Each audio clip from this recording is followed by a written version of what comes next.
বাৰকালৈ কৰিম কমন মহাৰাজ পিতর এই মাত্র জানিব পারি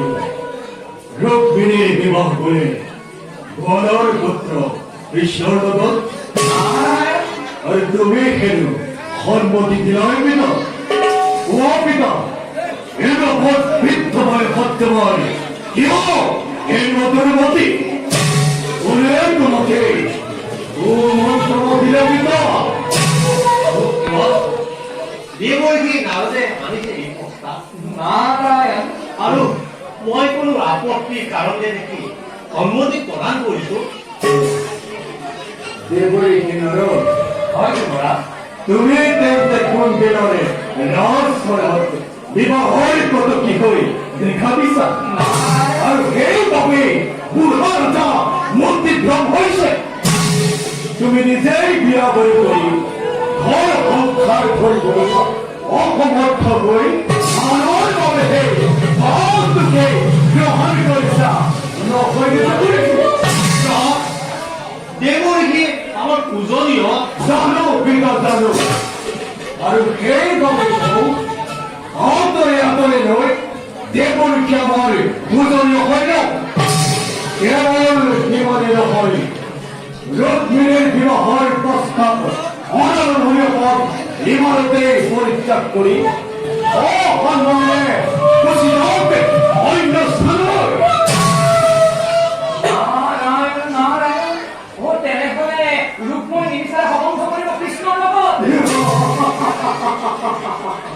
বুদ্ধিমান নিশ্চয় দেৱৰ্ষি মথুৰাৰ কাৰাগাৰতে জন্মস্থান তাৰ ৰামাখণ্ড শিখবাল ৰজাৰ ভয়ত যিজনে পলাই আছিল হাজাৰ বৰ্ষত থকা জাতযুদ্ধত এই দুৰ্নীতি সত্ত্বেও কৃষ্ণ অৰক্ষিত হ'ব নোৱাৰে যজ্ঞময় মন্দিৰৰ ৰাজমন্দিৰ পিতা কৃষ্ণই পেটৰ ঘৰত ৰুক্মিণীৰ ঘৰে ঘৰে গৈ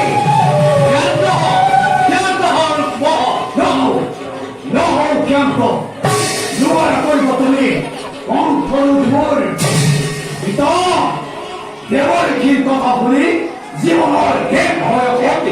ঘটিল তোমাৰ যি মগজুৰ বিকৃতি এইভাৱে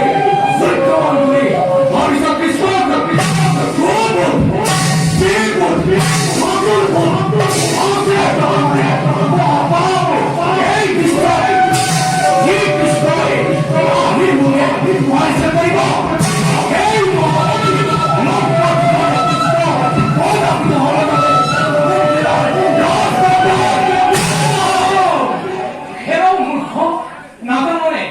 নাজানে তই কৃষ্ণ নিন্দা মহাপাপুৰী মই ভাবো কৃষ্ণ নিন্দা মহামূল্য বুলি দেৱৰ্ষি মই কৃষ্ণক তোমাৰ যেতিয়ালৈকে তপ্ত তেজ পৱধৰণিত নিদিও নিদিও মূল্য ৰাজকুমাৰী সভালৈ কৃষ্ণৰ ঘৰতে বিহবৰ বৃদ্ধ ৰজা থাকে যদি মোৰ বিপক্ষত মই যদি অন্তৰাই সমগ্ৰ জগত অৰ্থাৎ জানিব দেৱৰ্ষি এই ৰূপৰ প্ৰতিজ্ঞা অচল অটল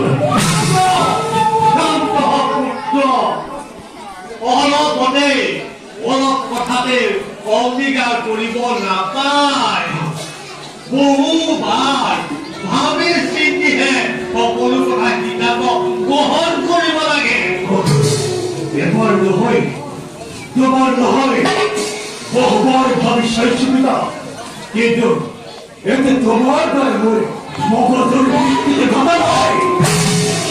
মন্দিরে রাজমন্দিরে রয়ে চিন্তা করার পরে তোমার অনর্থক চিন্তা করার নয় প্রয়োজন মোর বন্ধু সেদিন শিশুপাল হব যজ্ঞবর সেদিনা শিশুপাল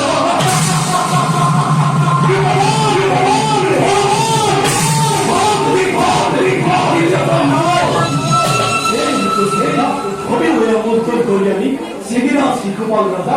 আনন্দের কন্যা প্রদান করা হোক ওর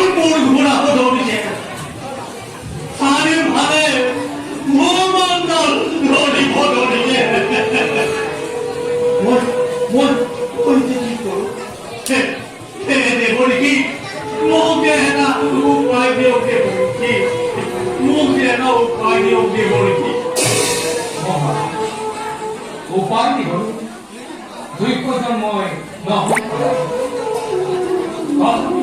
পুলিশে দেখিয়া অপমান হয় দেবী রুক্মিণী হরণ দেখিয়া মহা তেও নিজের স্বামী নিজেই আর পুয়ারে পুয়াদবে যদি কিছুকাল শ্রেষ্ঠ হয় তেনে এবে বড় মাত্র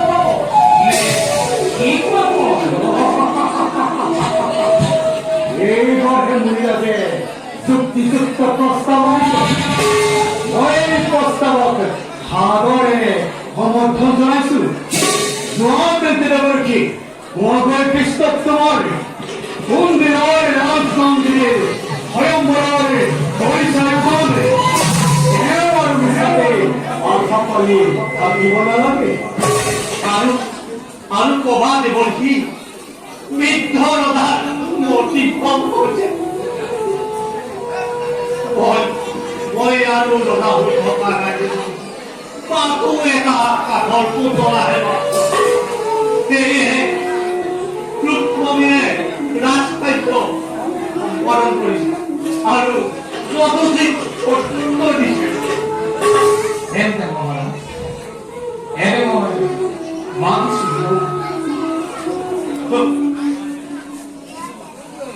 যন্ত্ৰেৰ সাথে যন্ত্ৰ আমি তাৰ নিমিত্ত জুয়াৰগড় কৃষ্ণ